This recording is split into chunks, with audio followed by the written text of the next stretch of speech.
Halo semua, kembali lagi dengan gua Skarkeler. Jadi seperti biasa, ayo kita lanjutin untuk part ke-34 dari manhwa Ranked Remake ini. Karena pasti kalian sudah tidak sabar untuk kelanjutannya. Sebelum kita mulai ke alur ceritanya, untuk kalian yang suka nonton gameplay game yang pernah gua mainin, bisa cek replaynya di playlist gua atau klik tautan yang muncul di atas. Dan supaya gua bisa terus buat video baru, maka jangan lupa like, share, dan subscribe. Sekalian juga nyalain loncengnya biar kalian tidak ketinggalan video baru gua. Oke, kalau gitu jangan lama-lama lagi. Mari kita mulai ke alur cerita part ke-34. Sesampainya di kastil, mereka ditanyakan oleh kaisar yang sepertinya pelin-pelan untuk memberikan bantuan kepada mereka.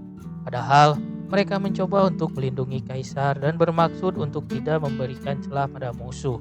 Akan tetapi kaisar sepertinya protes karena Duke Lebron yang sampai harus turun tangan menangani masalah ini.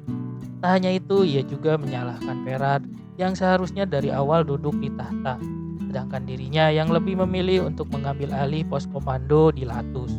Mendengar hal ini, Perat malah menentang kaisar untuk turun tangan langsung ke garis depan seorang diri. Karena semakin kesal, kaisar akhirnya menunjuk Kang Hyunwoo untuk menyelesaikan permasalahan ini. Karena Kang Hyunwoo lah yang awalnya menentukan kunci kode ini. Tak hanya itu, sebagai imbalan ia juga memberikan Kang Hyunwoo hadiah atas misi ini. Kang Hyunwoo pun terkejut dengan hadiah batu kristal merah ini. Selanjutnya, kaisar menyuruhnya untuk menukarkan hadiah di perpustakaan yang berupa skill book.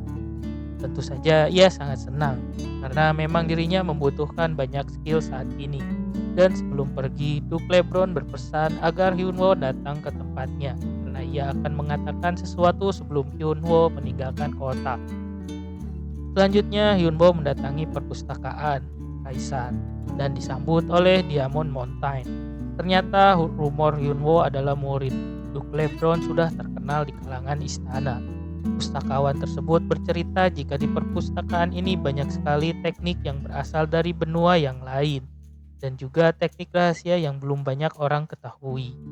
Hyunwoo pun sangat bersemangat dan memilih beberapa buku sebelum ia bawa pulang. Setelah cukup lama memilih, akhirnya pandangan Hyunwoo tertuju pada sebuah buku yang sepertinya berasal dari luar arena yang bernama Heavenly Demon Dark Art. Ia pun teringat jika demonic art ini sangatlah kuat dalam cerita Murim yang ia baca sebelumnya. Ia pun menemukan untuk memilih buku ini dan langsung menerima skill book Heavenly dalam sistemnya. Skill ini merupakan bela diri yang terkenal dari benua timur dan akan terbuka setelah penggunanya mencapai level bintang tertentu. Tak hanya itu, Hyunwoo juga mendapat beberapa tambahan atribut lainnya seperti Dark Attribute yang meningkatkan magic power dan bahkan memberikan sebuah skill pergerakan. Setelah menerima skill, ia pun mendapatkan misi baru, yakni mencari jejak pemilik buku tersebut. Namun karena misi ini berada di tingkat A+, Hyunwoo merasa ia belum bisa menyelesaikannya. Terlebih lagi benua timur belum terbuka. Namun ia tak begitu mempermasalahkannya karena saat ini ia sangat senang karena menerima hadiah kekaisaran yang sangat berguna baginya. Selanjutnya ia bertemu dengan Duke Lebron dan bertanya apa yang ingin masternya sampaikan. Duke Lebron lalu bertanya apakah Hyunwoo saat ini bergabung dengan guild karena misi saat ini sangat membutuhkan bantuan dari orang lain. Hyunwoo lalu bercerita jika dirinya memang tidak bergabung dengan guild manapun. Namun ia kenal beberapa orang yang mungkin bisa membantunya, seperti guild New World Order yang terlibat dalam misi pemberontakan. Duke Lebron pun takjub. Hyunwoo bisa memiliki beberapa teman yang menurutnya tidak mungkin untuk seorang Hyunwoo. Setelah memastikan Hyunwoo memiliki beberapa orang kepercayaan, Duke Lebron menugaskannya untuk pergi ke Ragged Mountain untuk mengungkapkan kebenaran di balik gelombang monster. Hyunwoo pun setuju jika misi ini akan sangat sulit jika diatasinya sendiri. Namun, ia juga khawatir jika misi ini akan menjadi perang informasi bagi para players. Sebelum pergi, Hyunwoo bertekad setelah kembali nanti untuk berada di tempat tertinggi dan bukan hanya menjadi ksatria Kyon. Sementara itu, Junggu, Yungnim, dan juga Seongjok, Yungnim sedang menghabisi beberapa monster di hutan. Sebelum Chokjon mengatakan jika mereka mendapatkan pesan menarik dari Hyunwook yang mengajak mereka untuk bergabung dalam skenario utama yang kelima. Tak hanya itu, teman-temannya yang lain juga mendapatkan pesan yang sama. Dan sepertinya mereka setuju untuk ikut bersama Hyunwo. Dan akhirnya Hyunwo pun membentuk aliansinya dan bertekad untuk memonopoli skenario utama untuk dirinya sendiri. Sesampainya di rumah, Hyunwo merasa tidak enak karena meskipun ia sudah mengumpulkan aliansinya sendiri, tapi ia kebingungan dengan Yongchan.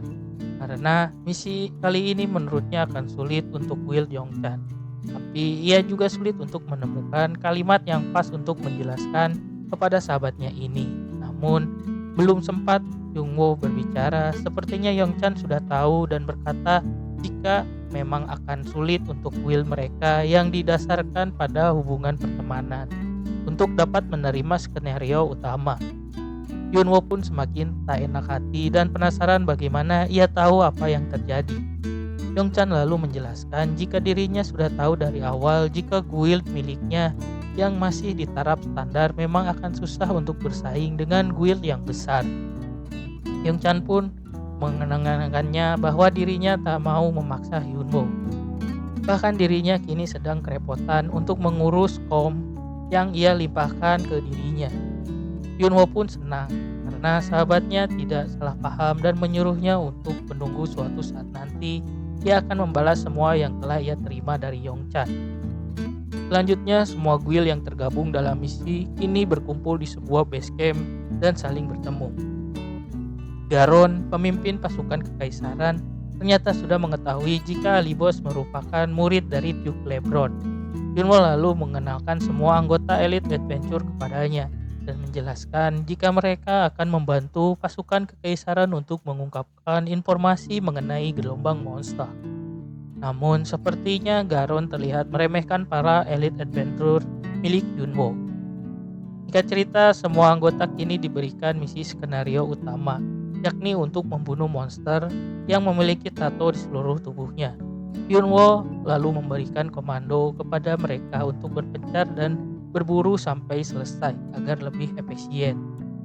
Teman setuju dan Seokjong Hyungnim mengusulkan agar mereka menjadikan perburuan ini sebagai perlombaan dengan siapa yang paling banyak memberikan kontribusi.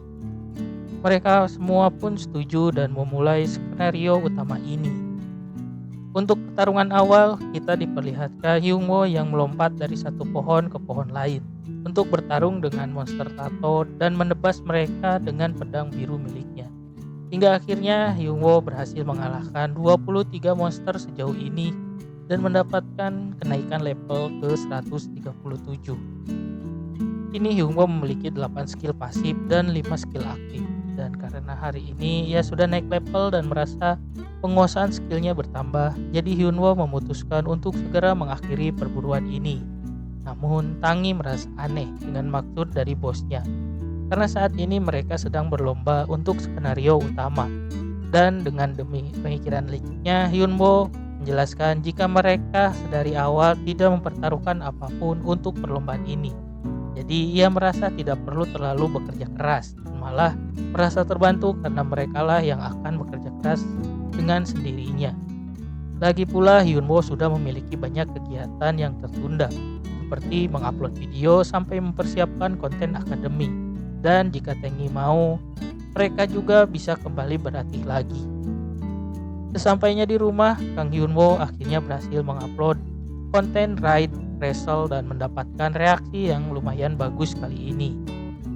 Namun, ada satu komentar haters yang membuatnya terkejut karena mengatasi dirinya yang hanya overgear kelas OP. Komentar ini dari African Eagle yang terus berkomentar jika dirinya pun bisa melakukan hal yang sama jika mendapatkan alibos. Tentu saja Hyunwoo emosi karena haters ini tidak tahu seberapa keras perjuangannya agar bisa sampai ke titik ini. Hyunwoo juga menduga jika African Eagle ini adalah orang-orang dari Jun Hangbek dan langsung memblokirnya. Sementara itu di sisi lain ternyata mereka haters tadi adalah Jong Han-baek yang kini emosi karena dirinya telah diblokir oleh Hyunwook. Teman-temannya pun datang karena ia membuat kegaduhan, tapi ia beralasan jika keyboard komputernya mengalami masalah. Dan karena hal ini Jun Han-baek berjanji akan membalaskan dendamnya suatu saat nanti kepada Hyunwook. Selanjutnya kita dibawa ke Coliseum Arena di mana Ali Boss berlatih dengan beberapa boneka di sana. Ia mencoba skill barunya yakni Heavenly Dark Step kepada setiap boneka yang ada di depannya. Namun setelah cukup berlatih, Hyunwoo merasa perutnya mual dan akan muntah karena skill ini sangat tidak ramah dengannya. Ia merasa mabuk dan tidak mengendalikan tubuhnya dengan bebas. Hyunwoo pun menduga jika skill ini sepertinya tergantung dengan playernya masing-masing. Kemudian ia pun berusaha bangkit dan memakai topengnya kembali karena masih ada waktu 10 menit yang tersisa sebelum ia bertemu dengan Dwayne. Sebenarnya ia ingin berlatih lagi, namun tiba-tiba Dwayne datang dan ia gagal melakukan keinginannya. Hyunwoo pun sempat khawatir apakah tadi Dwayne sempat melihat wajah aslinya atau tidak. Hyunwoo juga merasa Dwayne ini superstar yang tidak sombong dan berbeda dengan yang lainnya. Kini mereka pun memulai pelatihan Dwayne dengan boneka untuk mengevaluasi hasil pelajaran minggu lalu. Dwayne sangat bersemangat karena ia akan melanjutkan hasil latihannya yang sudah ia kerjakan akhir-akhir ini. Ia menyuruh Ali Boss untuk memperhatikan dengan seksama karena kali ini ia pasti akan berhasil. Oke Manwaners, untuk part ke-34 kali ini sudah selesai. Jika kalian ingin menonton alur ceritanya berikutnya, silahkan share, like, dan subscribe channel ini. Nyalain loncengnya juga dan bantu channel ini agar bisa berkembang dan memberikan alur cerita dari komik manhwa lainnya. Jika Manhwaners ingin merequest komik manhwa seru untuk kita buatkan alur ceritanya, silahkan bisa komen dan berikan rekomendasi manhwa keren lainnya. Oke, kalau gitu, see you again di part selanjutnya.